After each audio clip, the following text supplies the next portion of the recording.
जय श्री कृष्णा दोस्तों, राधे राधे।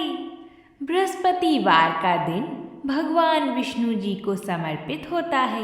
कहते हैं कि जो व्यक्ति हर गुरुवार भगवान विष्णु जी की पूजा करता है और गुरुवार की कथा सुनता है, उन पर गुरु बृहस्पति जी की और भगवान विष्णु जी की कृपा से उनकी सभी परेशानियां दूर हो जाती हैं। गुरुवार व्रत पूजा कथा में कई ऐसी बातें बताई गई हैं जिन्हें मनुष्य को ध्यानपूर्वक अपनाना चाहिए।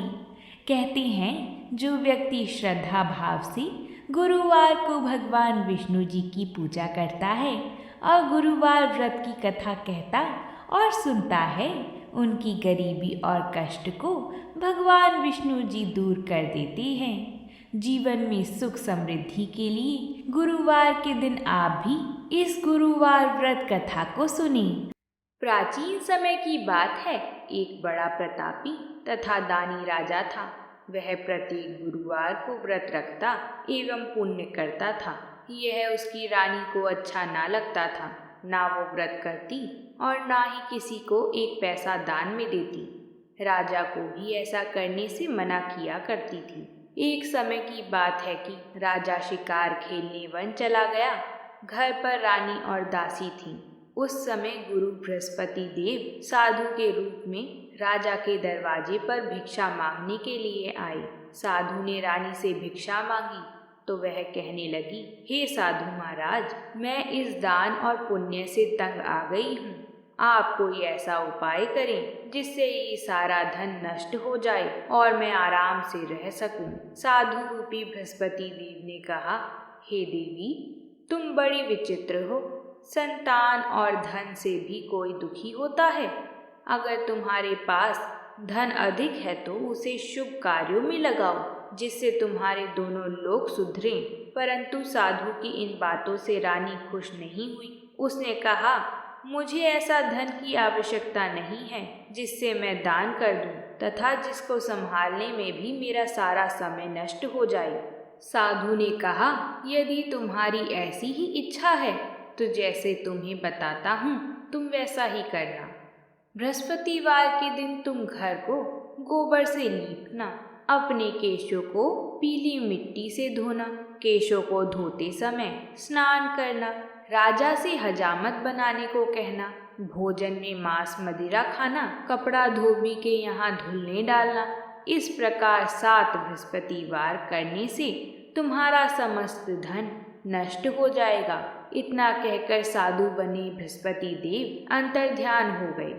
साधु के कहे अनुसार करते हुए रानी को केवल 3 बृहस्पतिवार ही बीते थे कि उसकी समस्त धन संपत्ति नष्ट हो गई। भोजन के लिए परिवार तरसने लगा। एक दिन राजा रानी से बोला, हे रानी, तुम यहीं रहो, मैं दूसरे देश को जाता हूँ क्योंकि यहाँ पर मुझे सभी जानते हैं, इसलिए मैं कोई छोटा कार्य नहीं कर सकता। ऐसा कहकर राजा परदेश चला गया। वहाँ वह जंगल से लकड़ी काट कर लाता और शहर में बेचता। इस तरह वह अपना जीवन व्यतीत करने लगा। इधर राजा के बिना रानी और दासी दुखी रहने लगी। एक समय जब रानी और दासियों को 7 दिन बिना भोजन के रहना पड़ा तो रानी ने अपनी दासी से कहा, हे दासी, पास ही के नगर में मेरी बहन रहती है। वह बड़ी धनवान है। तू उसके पास जा और कुछ ले आ ताकि थोड़ा बहुत गुजर बसर हो जाए। दासी रानी की बहन के पास गई। उस दिन बृहस्पतिवार था। रानी की बहन उस समय बृहस्पतिवार की कथा सुन रही थी।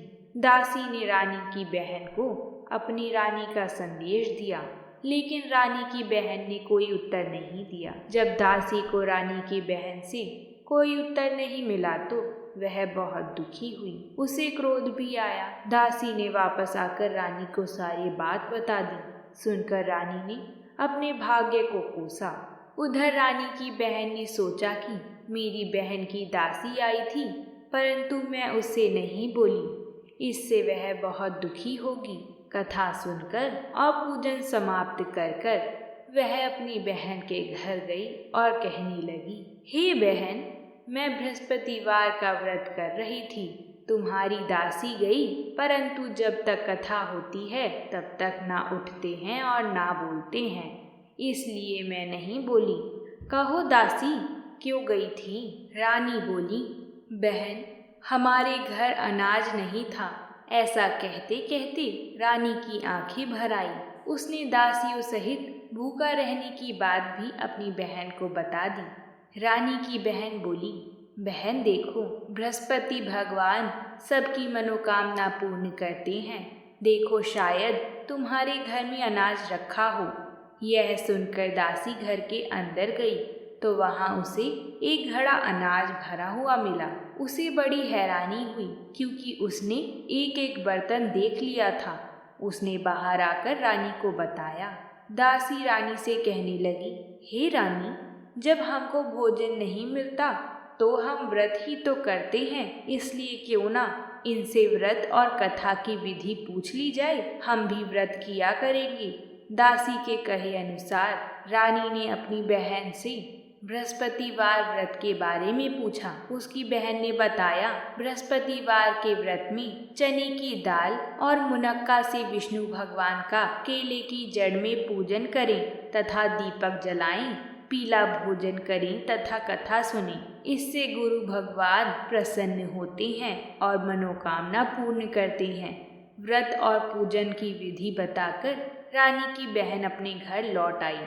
रानी और दासी दोनों ने निश्चय किया कि बृहस्पति भगवान का पूजन जरूर करेंगे। 7 रोज बाद जब बृहस्पतिवार आया तो उन्होंने व्रत रखा। घुड़साल में जाकर चना और गुड़ बीन लाई तथा उसकी दाल से केले की जड़ तथा विष्णु भगवान का पूजन किया। अब पीला भोजन कहाँ से आए? दोनों बड़ी दुखी हुईं, परंतु उन्होंने व्रत किया था, इसलिए बृहस्पति देव भगवान प्रसन्न थे। एक साधारण व्यक्ति के रूप में वे 2 थाली में सुंदर पीला भोजन लेकर आए और दासी को देकर बोले, हे दासी, यह भोजन तुम्हारे लिए और तुम्हारी रानी के लिए है, इसे तुम दोनों ग्रहण करना। दासी भोजन पाकर बहुत प्रसन्न हुई। उसने रानी को सारी बात बताई। उसके बाद वह प्रत्येक बृहस्पतिवार को गुरु भगवान का व्रत और पूजन करने लगी। बृहस्पति भगवान की कृपा से उसके पास धन हो गया, परंतु रानी फिर पहले की तरह आलस्य करने लगी। तब दासी बोली, देखो रानी, तुम पहले भी इस प्रकार आलस्य करती थी। तुम्हें धन के रखने में कष्ट होता था, इस कारण सभी धन नष्ट हो गया। अब गुरु भगवान की कृपा से धन मिला है तो फिर तुम्हें आलस होता है। बड़ी मुसीबतों के बाद हमने ये धन पाया है, इसलिए हमें दान पुण्य करना चाहिए। अब तुम भूखे मनुष्यों को भोजन कराओ, प्याऊ लगवाओ, ब्राह्मणों को दान दो, कुआं, तालाब, बावड़ी आदि का निर्माण कराओ, मंदिर पाठशाला बनवाकर ज्ञान दान दो, कुंवारी कन्याओं का विवाह करवाओ, अर्थात धन को शुभ कार्यों में खर्च करो, जिससे तुम्हारे कुल का यश बढ़े तथा स्वर्ग प्राप्त हो और पितृ प्रसन्न हो। दासी की बात मानकर रानी शुभ कर्म करने लगी। उसका यश फैलने लगा। एक दिन रानी और दासी आपस में विचार करने लगी कि न जाने राजा किस दशा में होंगे। उनकी कोई खोज खबर भी नहीं है। उन्होंने श्रद्धा पूर्वक गुरु बृहस्पति भगवान से प्रार्थना की कि राजा जहाँ कहीं भी हो वह शीघ्र वापस आ जाएं। उधर राजा परदेश में बहुत दुखी रहने लगा। वह प्रतिदिन जंगल से लकड़ी बीन कर लाता और उसे शहर में बेचकर अपने दुखी जीवन को बड़ी कठिनता से व्यतीत करता था। एक दिन दुखी होकर अपनी पुरानी बातों को याद करके वह रोने लगा और उदास हो गया। उसी समय राजा के पास बृहस्पति देव साधु के वेश में आकर बोले, हे लक्कड़हारे, तुम इस सुनसान जंगल में किस चिंता में बैठे हो, मुझे बतलाओ। ये सुनकर राजा के नेत्रों में जल भर आया। साधु की वंदना कर राजा ने अपनी संपूर्ण कहानी सुना दी। महात्मा दयालु होते हैं। वह राजा से बोली, हे राजा, तुम्हारी पत्नी ने बृहस्पति देव के प्रति अपराध किया था, जिसके कारण तुम्हारी ये दशा हुई है। अब तुम चिंता मत करो, भगवान तुम्हें पहले से अधिक धन देंगे। देखो, तुम्हारी पत्नी ने बृहस्पतिवार का व्रत प्रारंभ कर दिया है। अब तुम भी बृहस्पतिवार का व्रत करके चने की दाल और गुड़ जल के लोटे में डालकर केले का पूजन करो। फिर कथा कहो या सुनो, भगवान तुम्हारी सब मनोकामनाओं को पूर्ण करेंगे। साधु की बात सुनकर राजा बोला, हे प्रभु, लकड़ी बेचकर तो इतना पैसा भी नहीं बचता जिससे भोजन के उपरांत कुछ बचा सकूं। मैंने रात्रि में अपनी रानी को व्याकुल देखा है। मेरे पास कोई साधन नहीं है जिससे उसका समाचार जान सकूं। फिर मैं कौन सी कहानी कहूँ, यह भी मुझको मालूम नहीं है। साधु ने कहा, हे राजा, मन में बृहस्पति भगवान के पूजन व्रत का निश्चय करो। वह स्वयं तुम्हारे लिए कोई राह बना देंगी।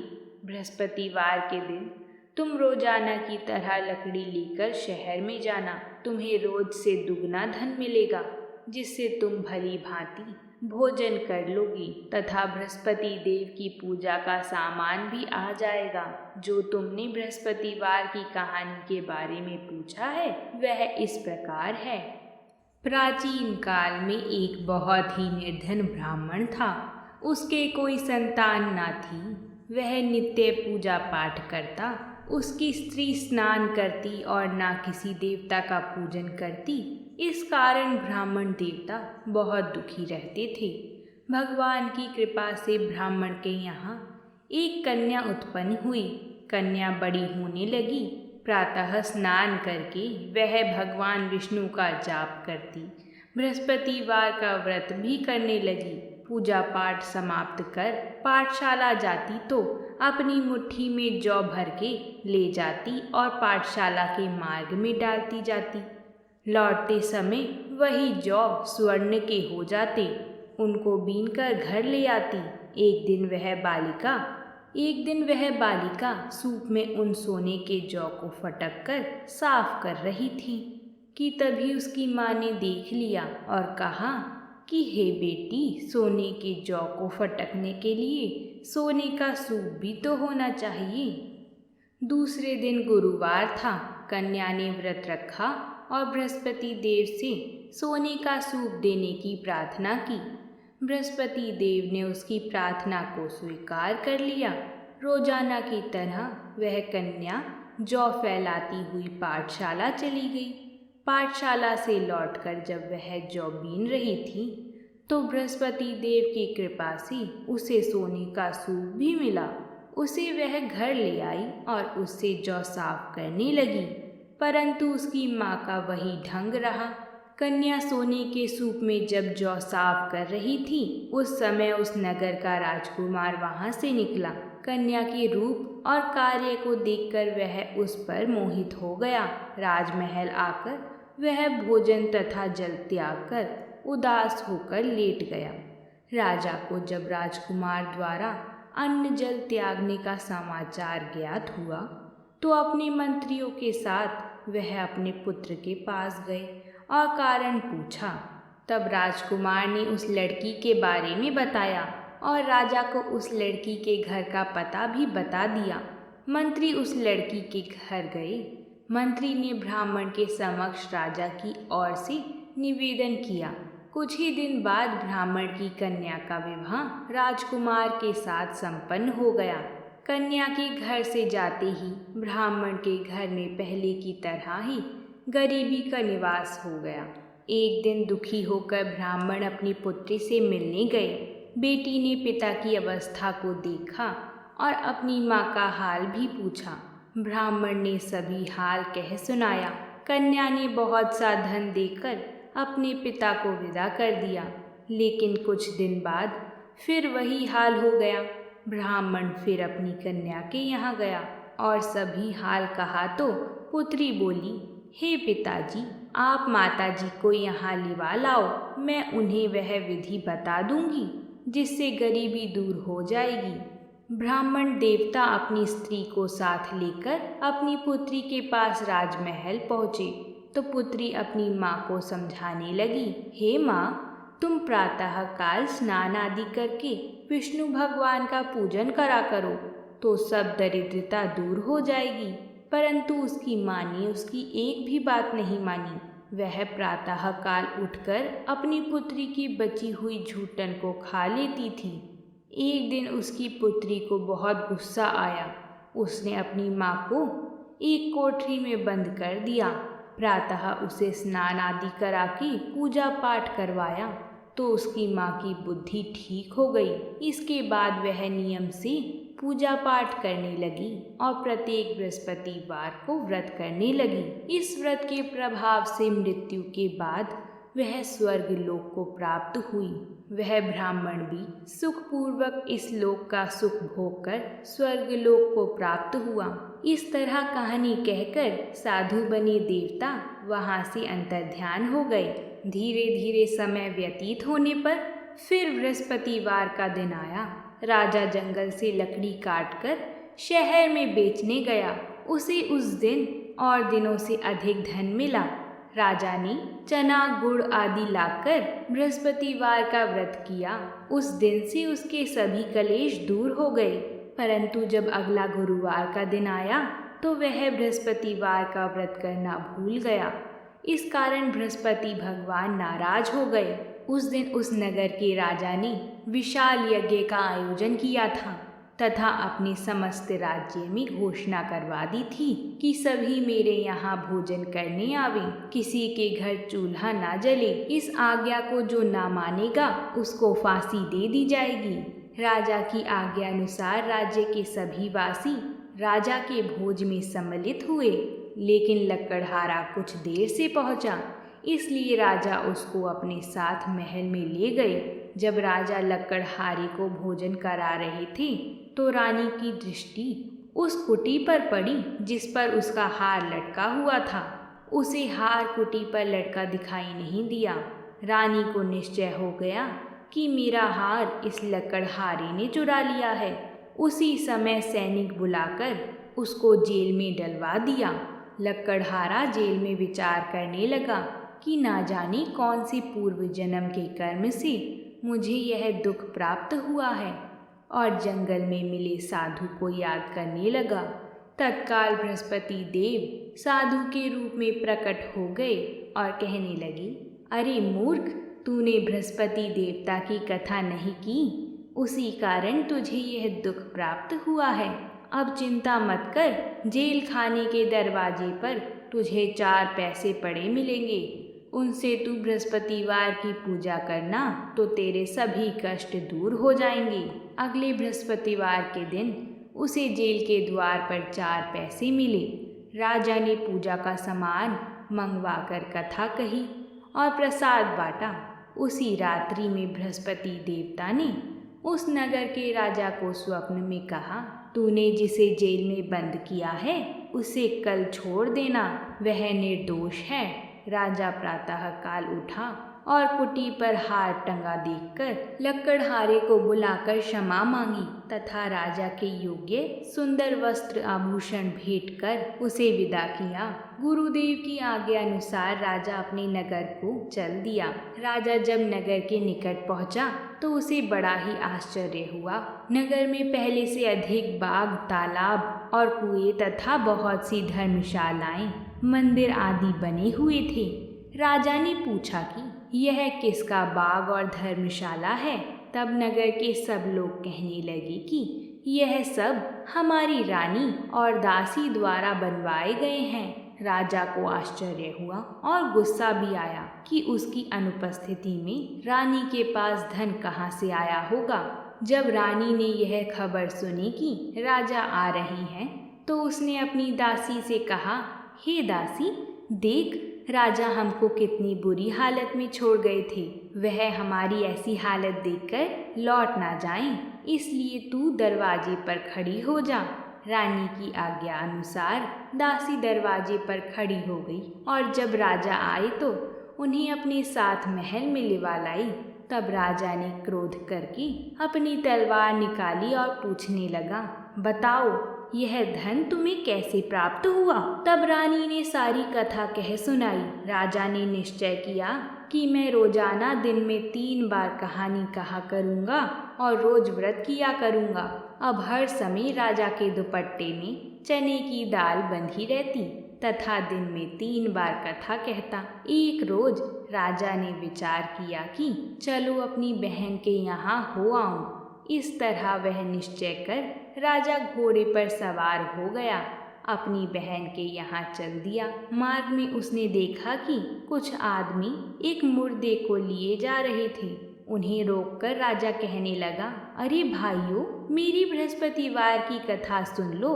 वह बोली, लो, हमारा तो आदमी मर गया है, इसको अपनी कथा की पड़ी है। परंतु कुछ आदमी बोले, अच्छा कहो, हम तुम्हारी कथा भी सुनेंगे। राजा ने दाल निकाली और कथा कहानी शुरू कर दी। जब कथा आधी हुई तो मुर्दा हिलने लगा और जब कथा समाप्त हुई तो राम राम करके वह मुर्दा खड़ा हो गया। राजा आगे बढ़ा, उसे चलते चलते शाम हो गई।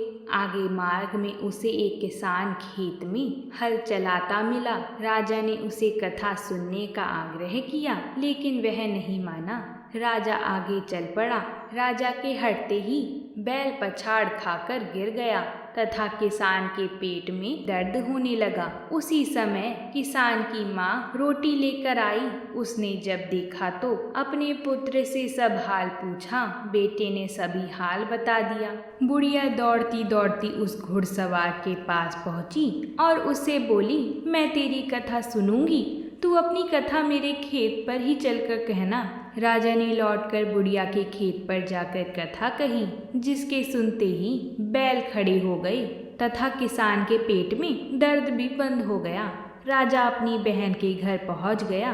बहन ने भाई की खूब मेहमान नवाजी करी।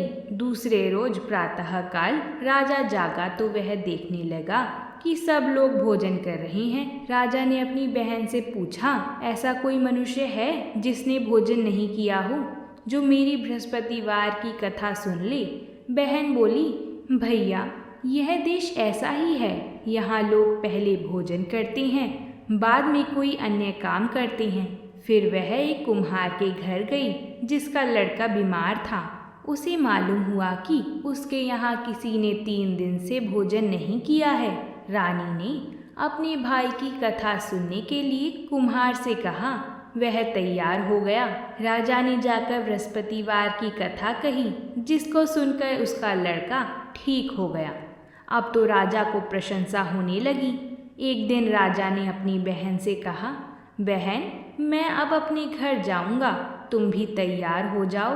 राजा की बहन ने अपनी सास से अपने भाई के साथ जाने की आज्ञा मांगी। सास बोली, हाँ चली जा, मगर अपने लड़कों को मत ले जाना, क्योंकि तेरे भाई के कोई संतान नहीं होती है। बहन ने अपने भाई से कहा, भैया, मैं तो चलूंगी, मगर कोई बालक नहीं जाएगा। अपनी बहन को भी छोड़कर दुखी मन से राजा अपने नगर को लौट आया। राजा ने अपनी रानी को सारी कथा बताई और बिना भोजन किए वह शैया पर लेट गया। रानी बोली, हे प्रभु, बृहस्पति देव ने हमें सब कुछ दिया है, वह हमें संतान अवश्य देंगे। उसी रात बृहस्पति देव ने राजा को स्वप्न में कहा, राजा, सभी सोच त्याग दे, तेरी रानी गर्भवती है। राजा को यह जानकर बड़ी खुशी हुई। 9वें महीने में रानी के गर्भ से एक सुंदर पुत्र पैदा हुआ।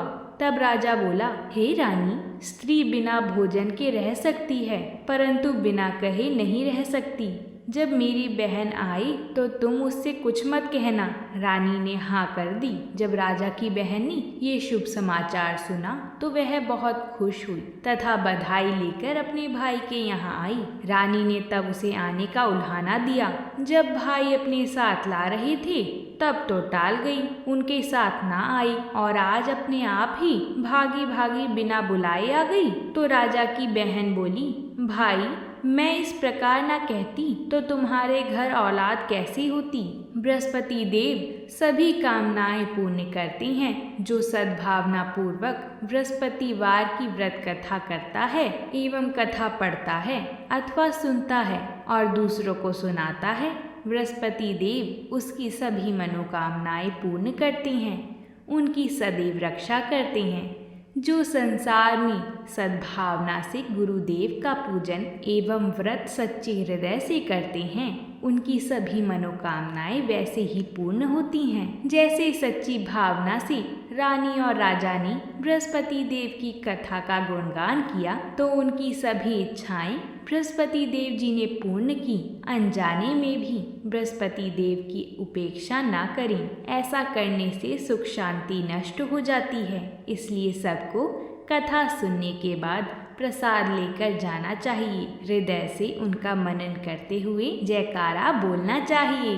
बोलिए बृहस्पति देव की जय। अगर आप सभी को ये कथा अच्छी लगी है तो इस वीडियो को लाइक और अपने परिवारजनों के साथ शेयर ज़रूर करें। तो प्रेम से कहिए जय श्री कृष्णा।